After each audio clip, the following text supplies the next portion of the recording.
खुलुमबाय स्टुडिअ दं आं रबिन बसुमतारी कक्लाबारि ब्लक इउ पिपल लाइमोन गांखंआ साननैनि हाबाफारिजों बुलुर गेलेनाय बादायलायनाय खुंफुंदों।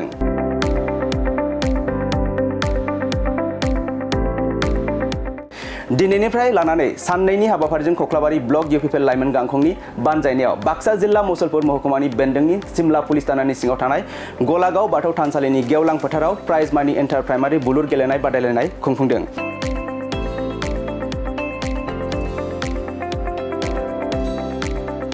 दिनै फुंबिलि समनिफ्रायनो हाबाफारिखौ जाफुंसार जाहोनो नाजानायजों कक्लाबारि ब्लक इउ पिपल लाइमोन गांखंनि मावथिफोरखौ मुखुब नांथाबनायखौ नुनो मोननाय जायो। हाबाफारि बायदियै फुंबिलि समाव इउ पिपल राजखान्थि हान्जानि फिरफिलाखौ बिरहोयो कक्लाबारि ब्लक इउ पिपलनि लाइमोन गांखंनि आफादगिरि हितेश बसुमतारी आरो बड'फानि मुसुखायाव जेवारि फोजोंनाय आरो बिबार बावजेनगिरि आलासि महरै बाहागो लाफैनानै हाबाफारिखौ मावफुंनानै होफैयो। मिरु इउ पिपलनि नेहाथारि फैलाजे बरगयारि आरो मुंख्लंफोरखौ गोसोखांनानै बिबार बावनाय हाबाफारिखौ मावफुंनानै होयो। मुसलपुर जिल्ला इउ पिपलनि गाहाय नेहाथारि बिजु बरखासारि बिथाङा बिथांमोननि अनगायैबो हाबाफारिखौ जाफुंसार होनायाव नुजाथिफैयो 22 नं कक्लाबारि बियाबनि एमसिएलए मन्टु बर' बिथाङा आरो गोबां इउ पिपलनि दैदेनगिरि सोद्रोमाफोरा बाहागो लानानै हाबाफारिखौ जाफुंसार होयो।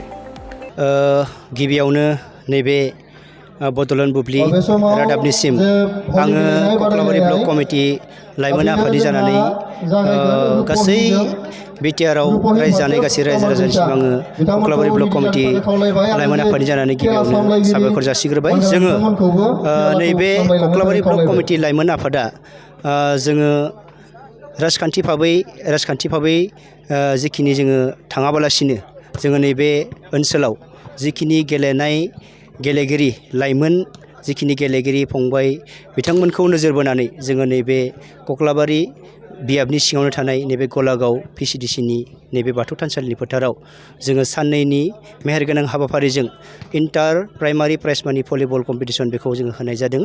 जोङो मोनसे थांखि आरो नोजोर जाय थांखि आरो नोजोरजों जोङो जोंनि जेखिनि बिटिआरआव गेलेगिरि फंबाय बिथांमोनखौ गावनि जिखिनि जिउ रैखाथि होनो हानाय नैबे गेलेनायाबो मोनसे बेखौ नोजोर बोनानै जोङो दिनैनि बे भलिबल गेलेनाय बादायलायनायखौ होनाय जादों। मोनबेसे प्राइमारि दं आरो खेलाया माबायदि जागोन? जोङो नैबे कक्लाबारि बियाबनि सिङाव गासै मोनगुथा प्राइमारि कमिटि दङ। जोङो बे मोनगुथा प्राइमारि कमिटिखौ लानानैनो नैबे जोंनि भलिबल कम्पिटिसन गेलेनाय बेयो जागायगोन आरो जोङो सिगांनो जों खावलायखादों नैबे प्राइज मानि हिसाबै जोङो सेथि बान्था हिसाबै 10,000 आरो नैथि बान्था हिसाबै 7,000 आरो साबसिन गेलेगिरि बान्था हिसाबै 1,000 लोगोसे जोङो बिथांमोननो मोनसे ट्रफिबो होफानाय जागोन आरो जागायनाय गेलेनायाव जाहाथे जोङो बिथांमोनखौ खेबसेयावनो नक आउट खालामनाय लानाय जादों।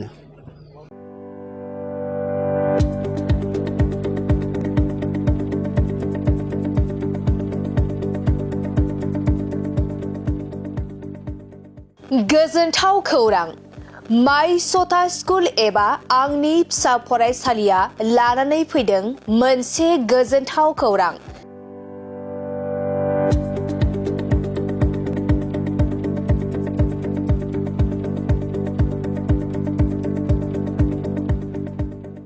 क'क्राझार सहरनि जेडि रडजों थांग्रा वार्ड नं 4आव माइ सथा स्कुल एबा आंनि फिसा फरायसालियाव डे केयार नार्सारि LKG UKGनि थाखाय मुं थिसननाया सोलिगासिनो दं। बे माइ सथा स्कुल एबा आंनि फिसा फरायसालियाव फरायसा फरायसुलिफोरनि थाखाय गोबां सुबिदाफोरबो दं।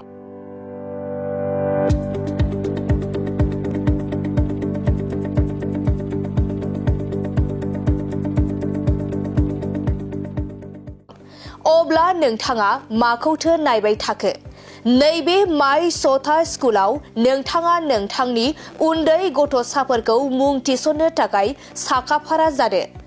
माइ सथा स्कुल एबा आंनि फिसा फरायसालियाव नोंथाङा थोंजोङै खौरां लानो थाखाय 8099887781 नङाब्ला 9531281982 बे मबाइल नाम्बारनि गेजेरजों खौरां लाहरनो हागोन।